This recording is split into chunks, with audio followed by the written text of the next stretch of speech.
Good morning. How are you, Miss Artavia Harris? It's good seeing you. How you doing? I'm great. How are you? I am doing well. Well, can you introduce yourself? Okay, well, I'm Artavia Harris. I started off as a nurse that had been doing hair pretty much since elementary, but didn't know that it was an actual career. I discovered that, and once I discovered it, I became a cosmetologist, then a barber. So now I am a licensed cosmetologist and barber that focuses more on the cosmetology side. Oh, congratulations on that. And we've had a chance to work together when you were a student as a Yes. cosmetology student. So what inspired you to go into cosmetology? It was more so like a personal journey of like discovering like what my purpose and what it was that I was passionate about. If I had to say anything or anybody inspired me, it was God, because that's who like answered my prayer when I was searching and wondering what it was I was passionate about. So what made you want to switch careers from nursing into cosmetology? Nursing, I felt like there was something missing. So that missing feeling made me like search for what was missing, and I kind of started to hone in on there being a such thing as a passion. So once I found out that there was a such thing as a passion, I made it my business to find out what it was I was passionate about. So how did you go about doing the research, how to start your career into cosmetology? At the time, I was in Texas, and when I made my mind up that I was going to go to cosmetology school, or I mean, the basic thing was I was going to be licensed to do hair. What that looked like, I didn't know because I came from a nursing background. Right. So I went on to Google, and I can only imagine how messed up that search was to actually get to the term of cosmetology. Right. But somehow, some way, I landed on cosmetology schools near me. And from there, I saw a couple cosmetology schools, and I selected Paul Mitchell after like kind of looking at what they had to offer and then visiting the school. Once I did a visit at the Paul Mitchell in Arlington, Texas, there was a piece there that I never felt, but I was intrigued to like explore it. So I started off at the Paul Mitchell in Arlington, Texas. And at the time, I was still trying to work as a nurse and go to cosmetology school. And that didn't work. So I had to choose. Okay. And I chose to work as a nurse because I had two children at the time. So I ended up choosing to work as a nurse instead of going to cosmetology school in Arlington. My heart was crushed that I wasn't able to stay at cosmetology school, and I had to choose nursing over cosmetology school to be able to like survive and take care of my children who were my responsibility, and they didn't ask for me to bring them into this world and still be trying to figure out what my purpose is. But I ended up saying, hey, I'm just gonna, count my blessings and, be grateful that I am a nurse at an early age, and I'm gonna make this nursing thing my own. And I always wanted to travel, and I said that I wanted to move to California one day. So that was the first place I traveled as a traveling nurse. Oh, And when I got there, well, before I left, I prayed this impossible prayer asking God to, like, if this is something that He was revealing to me that I was passionate about, to allow me to carry on with the passion. And in order for me to do that, I needed to be able to go to school full time and not have to work, and my children be looked after by somebody that I could trust while I'm in school, right. because I just felt like it wasn't fair to like go back to school and I had these children. So I ended up in California. I was probably like the hospital that I was going to work at was probably like an hour and 45 minutes away from Antelope. My grandfather was in Antelope, and so he was like, "Hey, you should come over and visit." I haven't met the new child, and I hadn't seen you in a while. So I went to visit him, and then there, like, he was like, out of nowhere, how about you just stay here Oh, wow. and do whatever it is you came to do, and I'll help you look after the kids because I don't do anything but, stay home and then, run my errands, but I'll help you get the kids to and from, and you go do whatever it is you came to do. So I took it as a sign from God, Yeah. and I found a Paul Mitchell in Sacramento. I actually found two of them. Yeah. I found that one, and then the Paul Mitchell of Sacramento MTI, Yeah. where I met you. Right. And I kind of like went through the process with both of them of like trying to get in, and Paul Mitchell, um, MTI. and that's linked to the MTI in Sacramento. Like they were a little quicker and more responsive. So I started going there. All right. So do you regret that Yeah. move, moving from switching over from nursing into cosmetology? No, not at all. What has been the hardest part of your cosmetology career? Getting through the school process.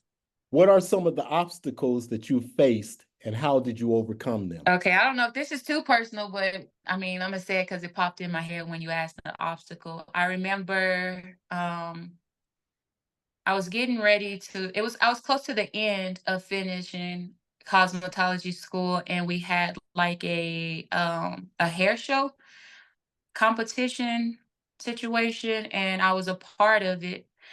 And I remember being pregnant at the time, and I stayed up all night trying to finish before it was time to present what it is that we were going to what our hairpiece was for the fashion show. That night, while I was actually working on my hairpiece, I miscarried. It afterwards, it was, a matter of being sent home and, moving on with life, processing life however you process with it individually. So I was like faced with the challenge of continuing my hairpiece or like dealing emotionally with the fact that I just miscarried that night. And I chose to like not let up and finish my hairpiece. Like my model for my hairpiece was my eldest child, who was like in the gym with me while I was in nursing school. So with her being my model, like I had to push through for her to let her know, like, you know, no Wow. matter how hard it gets, like you keep going. And Like pushing, you yeah. know, crying and all, like you keep your head up and you keep walking forward. Wow, wow. Yeah. I'm sorry to hear that. I didn't know that. I didn't know that at all. So definitely you have the determination, right? That it takes to Yeah. make sure that you push through. So, I send out condolences for that piece of it. Who has been your favorite celebrity to work with? Jhene Aiko. Is she sweet? She is. She's really sweet. I feel like she's exactly how you would imagine her in her music and like, interviews, or when when she is like present on social media and stuff. Is working with celebrities hard? No. If you can work with a client in cosmetology school, if you can talk to somebody at your school and it not be hard, then it's not hard talking or working with a celebrity, because a celebrity is those same people that you talk to at school that you work on in cosmetology school. Like it's a person, it's a human. And at the end of the day, they're good at the gifts that God gave them. So find out what your gift is, become good at it, and you're no different than them. Was there ever a moment where you thought your career was going nowhere? Shoot, once a week, So it is a challenge, right? like, Yeah, so you can be busy one like, moment, right? You can be really busy one moment, yeah, and then it's like you turn around and that week of not doing anything feels like, what's happening, right? yeah, like I don't know. Like honestly, like in the arena that I'm doing here in, a lot of stuff is like last minute. Some stuff is planned in advance, depending on who your client is, or what brand you're working with. If you're working with the brand, like maybe they'll reach out in advance. But a lot of times it's like last minute. It's too last minute for me because I'm used to in nursing, like, you know, your schedule a month in advance. Right, And right. sometimes maybe even a month and a half versus like Getting a call. say I'm in this week and I don't know what I'm doing next week. I won't Or know that until God decided to tell these people to send their they text messages or their send a text. emails. And I'm Right. like, okay, because I thought I wasn't working next week. But yeah, so like that's a part of like the process. And I would say that that's hard as well, but it wasn't like my hardest. Like when you asked me what was the hardest, you know, part of like, you know, getting to, you know, a place where I'm working, you know, in hair or, you know, cosmetology. Like school was hard to get through just because I had kids, y'all. Because I had to be an adult while still being an older child. Like, yeah, it's challenging still to this day, not knowing what my schedule is going to be next week.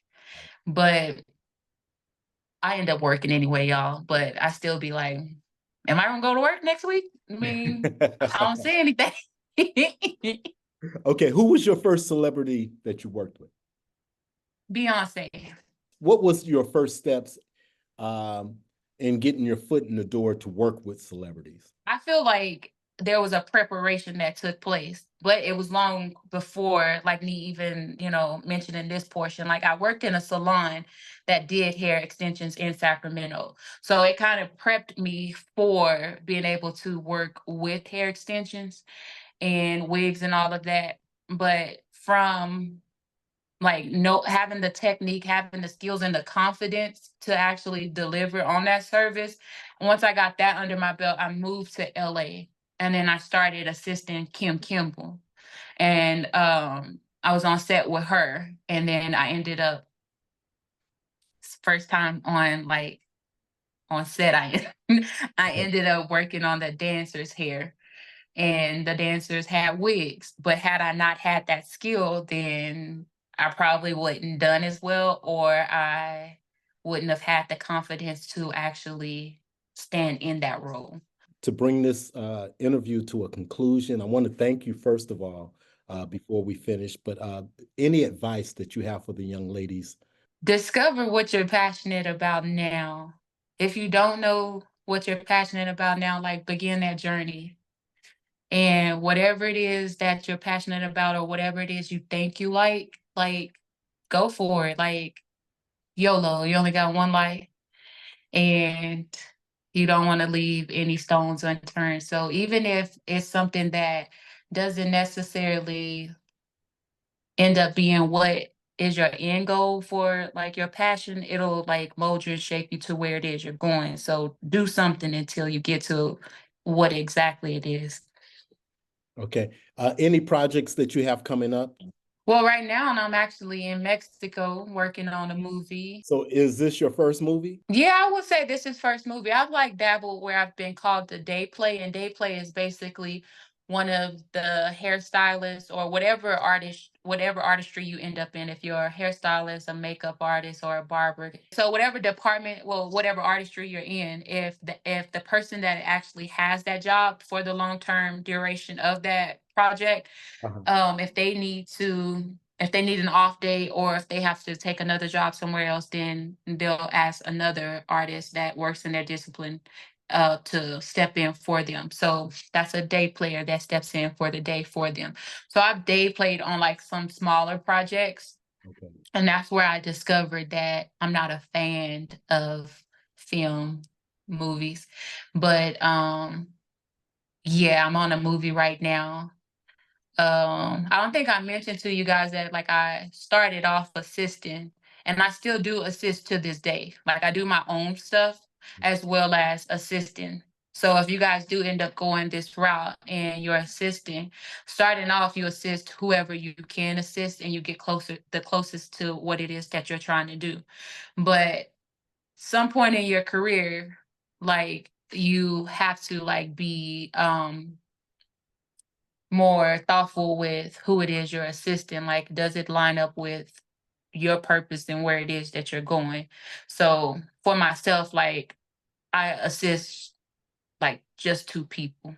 Nakia, I assist her whenever she needs an assistant and I'm available. And then I'll assist Nikki Nims. So those are my 2 that, regardless of where I'm at in my career, if I can help them, I'll help them. Thank you, Artavia. Much love. I will be talking to you soon. Keep doing what you're doing because you're killing the game. I'm loving what you're putting out there. And thank you for, responding when I, put out the call for you. Appreciate you. Of course. You're so welcome. Bye, everybody, and go be great.